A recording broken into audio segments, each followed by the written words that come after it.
Welcome to the Tech Egg. Don't get scrambled. Enjoy the video. In this video, I will show how to make pudding manioc step by step. Gather 2 cups grated manioc, 1 cup coconut milk, 1/2 cup sugar, 2 eggs, and a pinch of salt. Preheat oven to 350 degrees F and grease a baking dish. Mix manioc with coconut milk and sugar, then beat in eggs until smooth. Pour into dish, level the top, and bake until a toothpick comes out clean and the pudding feels set.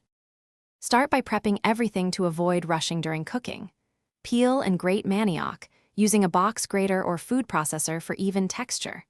Measure 1 cup coconut milk and 1/2 cup sugar, and separate 2 eggs into a bowl. If you like a creamier set, warm the coconut milk slightly before mixing.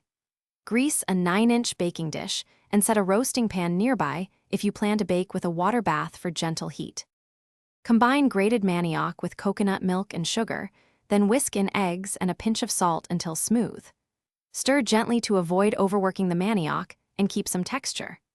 Pour the batter into the prepared dish, smoothing the surface with a spatula, then place the dish into a larger pan for a water bath if desired. Bake at 350 degrees F until the center is set and edges are slightly golden, then cool briefly before. Thanks for watching. Consider subscribing if I helped unscramble your problems.